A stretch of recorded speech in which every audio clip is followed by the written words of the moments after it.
La gente solía preguntarme después de que Eduardo falleciera. Ladeaban la cabeza solo un poco y decían, ¿cómo estás? ¿Por allá? ¿Tú sola?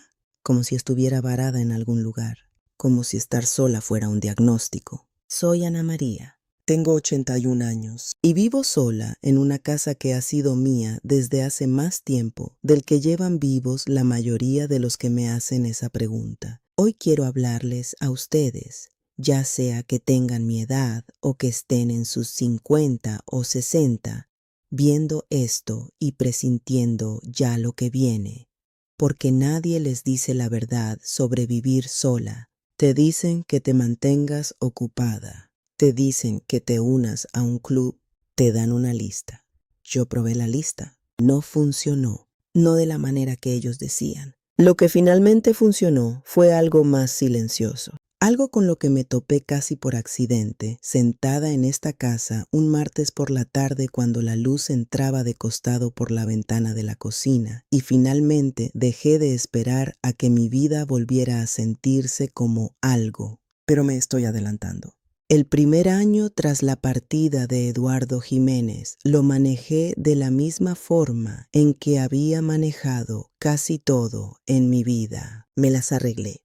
Mis hijos llamaban, les decía que estaba bien. Me creían, en parte porque lo necesitaban y en parte porque yo había pasado más de 40 años asegurándome de que nadie se preocupara por mí. Se me daba bien. Se me daba tan bien que casi me había convencido a mí misma. Mantenía la casa limpia, cocinaba comidas de verdad, veía las noticias, me iba a dormir a una hora decente. Desde afuera parecía una mujer que tenía su vida en orden. Lo que nadie vio fue que había dejado de salir, no de forma dramática, no todo a la vez. Sucedió como sucede en la mayoría de las cosas, gradualmente y luego por completo. Primero fue solo el frío, luego fue que me molestaba la rodilla, luego fue que no tenía ningún lugar particular a donde ir, y si no tienes a dónde ir, empieza a sentirse absurdo salir solo por salir. Al menos eso es lo que me decía a mí misma. A las 6 semanas me di cuenta de que no había tenido una conversación completa con otro ser humano en 11 días. No una de verdad. Intercambios, sí. La farmacia, la mujer de la caja.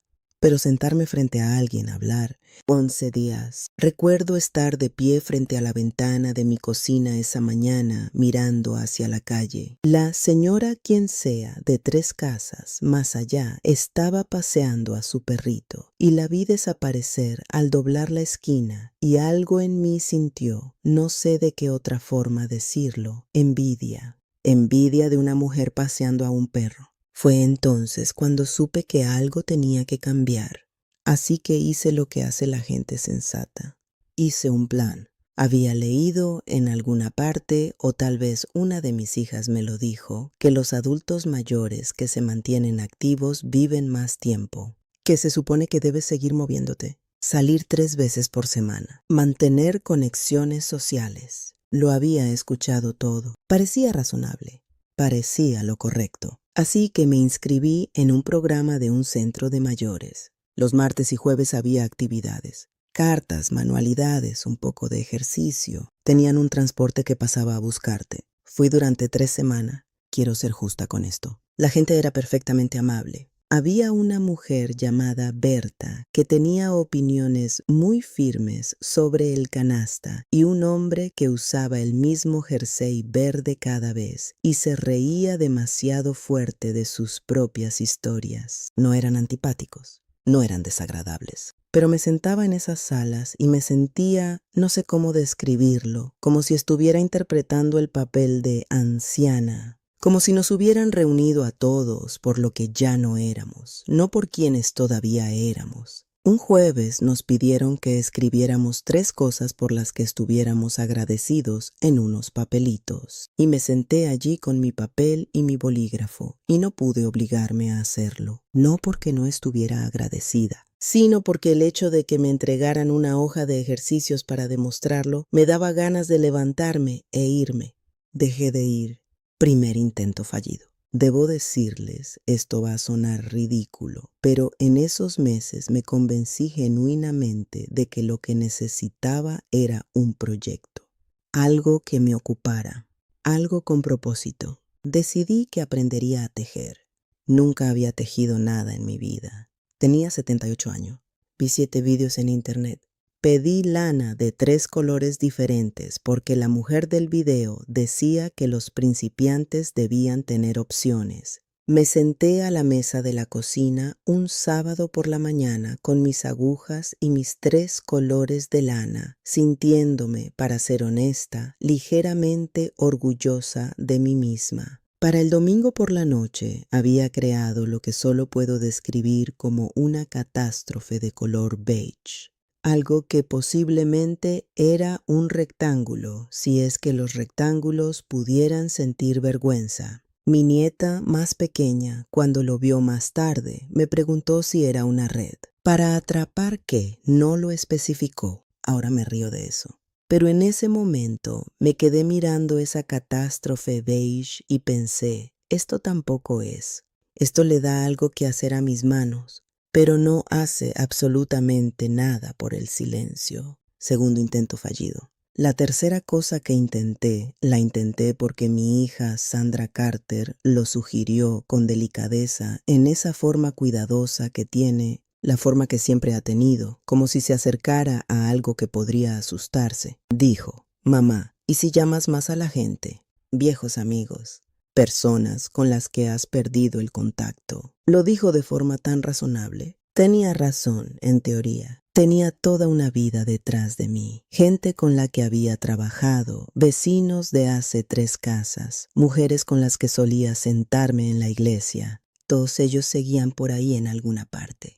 Hice una lista. Llamé a 6 personas en el lapso de 2 semanas. Y esto es lo que descubrí. Las conversaciones eran agotadoras de una manera que no había previsto. No eran desagradables, pero todos estábamos intentando volver al pasado. Todos estábamos interpretando alguna versión de nosotros mismos de hace 20 años, y todos habíamos cambiado demasiado para fingir que no era así, pero no lo suficiente como para saber qué hacer al respecto. Una mujer, habíamos sido amigas durante años. Pasó 40 minutos contándome sobre su salud, sus cirugías, el divorcio de su hijo. Yo escuchaba. Hacía los ruidos que se supone que debes hacer. Y cuando colgué el teléfono, me sentí más sola que antes de llamar. Ahí estaba el problema. No me sentía sola porque me faltara contacto. Me sentía sola porque estaba teniendo un contacto que no me llegaba al alma. Puedes estar en una habitación llena de gente y que nadie llegue a ti. Puedes estar al teléfono durante 1 hora y no ser alcanzada. Había pasado gran parte de mi vida en esa condición particular y la reconocí de inmediato. Tercer intento fallido. Quiero contarles sobre la tarde en que las cosas cambiaron. Era un miércoles, octubre, creo, porque la luz tenía ese tono bajo particular que adquiere en octubre, y había hojas apiladas en la acera que nadie había recogido. Estaba sentada en los escalones de mi entrada, no por ninguna razón, solo porque el interior de la casa se sentía sofocante ese día y necesitaba aire. Denise Walker, de la calle de abajo, pasó con su hija Kayla Walker. Kayla llevaba una mochila que era casi tan grande como ella. Volvían a casa de la escuela. Las había visto antes. Habíamos intercambiado saludos con la cabeza. Nada más. Pero ese día, Kayla se detuvo al pie de mis escalones. Me miró como los niños a veces miran las cosas de las que no están seguros, directamente sin decidir de antemano qué es lo que están viendo. Dijo, ¿vives aquí tú sola? Dije, sí, así es. Ella pensó en esto. Luego dijo, ¿no es muy silencioso? Dije, lo es. Ella dijo, creo que a mí me gustaría eso. Y entonces Denise la llamó por su nombre y siguieron caminando, y yo me quedé allí sentada en mis escalones y sentí algo que no había sentido en meses. Me sentí yo misma, no una versión de mí misma siendo gestionada o interpretada o manejada. Solo yo, en una conversación que no costó nada y no esperaba nada y, de alguna manera, dijo exactamente lo que había que decir. Ahí es donde empezaron las cosas, lentamente, sin planificación.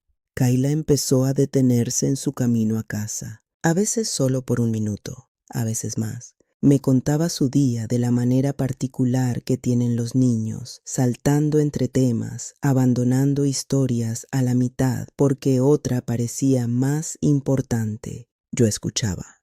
No siempre la seguía. A ella no parecía importarle. Denise también empezó a detenerse. Usualmente al final, cuando recogía a Kayla parada al pie de la escalera con su bolso de trabajo todavía al hombro, hablando durante 5 o 10 minutos antes de recordar que tenía que estar en otro lado. Nunca me preguntó cómo estaba ladeando la cabeza. Me hablaba como a una persona, como a alguien que tenía información que ella podría encontrar útil u opiniones que valía la pena escuchar. No me había dado cuenta de cuánto extrañaba que me hablaran así. Pero esto es lo que realmente quiero decirles, porque Kayla y Denise no lo fueron todo. Lo que cambió en mí fue algo más silencioso, algo que sucedió dentro de la casa misma. Empecé a prestar atención a la mañana. No me refiero a que cambié mi rutina drásticamente, me refiero a que dejé de resentirla. Durante el primer año después de que Eduardo muriera, me despertaba cada mañana y el silencio se sentía como una acusación, como evidencia de que algo andaba mal. Me levantaba, hacía café y encendía el televisor específicamente para llenar la habitación de ruido, porque no sabía qué hacer con tanto silencio. Luego, una mañana, no podría decirles exactamente cuándo, no fue una decisión. Hice mi café y no encendí el televisor. Me senté en el sillón junto a la ventana. La luz entraba por las persianas en esas líneas delgadas que se forman temprano en la mañana y mi café estaba caliente. Y afuera podía escuchar a un pájaro en medio de un canto largo y complicado que parecía estar inventando sobre la marcha. Y simplemente me senté allí. Eso fue todo. Simplemente me senté allí y dejé que la mañana fuera la mañana. 20 minutos tal vez. Luego me levanté, preparé mi desayuno y lavé los platos. Pero esos 20 minutos... algo en ellos había sido diferente, algo en ellos había sido mío, de una manera que no requería nada de nadie y no requería que yo interpretara nada tampoco. Empecé a hacerlo todos los días. Todavía lo hago. La otra cosa que quiero contarles es sobre la casa misma. En ese primer año dejé que las cosas se descuidaran en pequeñas formas que se acumularon. Un plato dejado para mañana. El correo apilado en la encimera porque lo vería más tarde. Una chaqueta sobre la silla, luego una segunda chaqueta, luego 3. Me decía a mí misma que no importaba porque no había nadie para verlo. Y ahí es exactamente donde me equivocaba. Había alguien para verlo. Yo lo estaba viendo. Cada mañana, cada tarde, cada vez que caminaba por la cocina. El estado de una casa cuando vives sola no se trata de las visitas. Se trata de lo que te dices a ti misma cuando te despiertas. Si lo primero que ves es orden o deriva. Una mañana me paré en mi cocina y miré esa encimera, correo, una bolsa que no había desempacado, 2 tazas, un frasco sin tapa y pensé, yo no dejaría que alguien a quien quiero viviera así. Yo era alguien a quien debía querer. Eso suena simple. No lo es. Empecé con 20 minutos. Solo 20 minutos al día después del desayuno repasando lo que fuera necesario hacer. No una limpieza profunda. Nada drástico. Solo el mantenimiento diario y honesto de una vida. Platos recogidos. Superficies limpias. Cosas devueltas a su lugar. Lo que eso hizo por mí no tuvo nada que ver con la pulcritud. Fue lo primero que hice con intención cada día. La primera declaración silenciosa de que esta casa y la persona en ella valían la pena ser cuidadas. También quiero hablarles del calendario. Alguien, creo que fue mi hermana Gloria Carter, ella llama a veces solo para charlar, alguien me dijo una vez, siempre deberías tener algo en camino. algo hacia lo cual avanzar. Al principio pensé que se refería a cosas grandes, viajes, eventos, planes, pero tengo 81 años. Mi algo en camino puede ser el jueves. Fui a la librería un jueves de noviembre, solo para mirar. No estaba segura de lo que quería. Caminé despacio, que es la única velocidad que tengo disponible estos días. Leí las contraportadas y terminé con un libro sobre las aves de nuestra región, que no tenía intención de comprar y que ahora he leído casi 2 veces. Ansiaba ese jueves desde el lunes. Pensé en ello el martes. El miércoles decidí que me tomaría una taza de té en el lugar que está a 2 puertas de la librería. El miércoles fue un día mejor porque el jueves estaba por llegar. Eso es todo lo que se necesita. Una cosa específica en el calendario hacia la que te diriges genuinamente, no un compromiso, no una obligación, un pequeño placer particular. Cada semana tengo uno. Lo último, y esto lo digo con cuidado porque fue lo que más tiempo me tomó entender. Vivir sola no significa vivir en la carencia. Pasé gran parte de mi vida, especialmente el primer año sola, tratando de solucionar la soledad, tratándola como un problema, llenándola, gestionándola, buscando el programa o proyecto o llamada telefónica adecuada que la hiciera desaparecer. Pero la soledad no es el problema. El problema es cuando una desaparece dentro de ella. Cuando nadie sabe tu nombre ese día, cuando nadie notaría si algo saliera mal, cuando podrías pasar 48 horas sin ser vista y nada alertaría a nadie. Esa es la cuestión que hay que resolver, no el silencio, no la quietud. Esas cosas no son problemas. Esas cosas, por primera vez en mi vida, se han convertido en algo que realmente atesoro. Lo que necesitas es una persona que se daría cuenta. Una persona que llama los domingos o pasa los miércoles o sabe que puede esperarte en algún lugar. No una red social, no un calendario lleno de obligaciones. Una persona, una conexión con la suficiente regularidad como para que tu ausencia se note. Para mí, ahora son unas pocas personas. Angela Carter llama, Denise pasa. Tengo una nieta que me envía fotos de su gato por mensaje, por lo cual tengo sentimientos muy encontrados, pero leo cada uno de ellos. Nada de esto se siente como lo que decían los libros. Nada de esto se parece al centro de mayores, ni al programa de manualidades, ni al plan de bienestar. Se parece a una mañana de martes en los escalones de mi entrada, hablando con una niña de 9 años sobre nada en particular. Se parece a una taza de café que me hice a las 7 de la mañana sentada en un sillón junto a la ventana, escuchando a un pájaro que no sé nombrar. Se parece a mi casa limpia y silenciosa y a mí dentro de ella, en paz con el hecho de que esto es mío.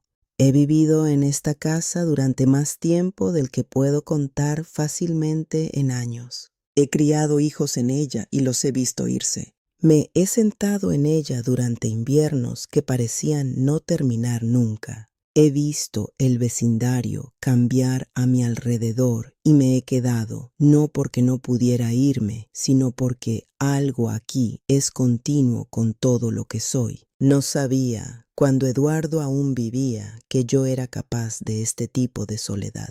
Pensé que necesitaría ser rescatada de ella. Pensé que tendría que llenarla inmediata y completamente o me tragaría. No lo hizo. Resultó que había una versión de mí que había estado esperando mucho tiempo por este nivel de silencio. Tenía cosas que decir. Solo necesitaba el espacio. Si estás viviendo sola o si ves que ese capítulo se acerca, no te voy a decir que es fácil. No te insultaré de esa manera, pero te diré esto, hay una vida en ello. Una de verdad, una que es tuya de una manera que pocas cosas lo son. Solo tienes que dejar de esperar a que alguien vuelva a cruzar la puerta y empezar con la mañana que realmente tienes frente a ti. Si te sentaste conmigo hoy, gracias. Eso significa mucho. Si quieres volver y sentarte un rato de nuevo en algún momento, aquí estaré. Ese botón de abajo es como me encuentras. Cuídate mucho, sea lo que sea que eso signifique para ti.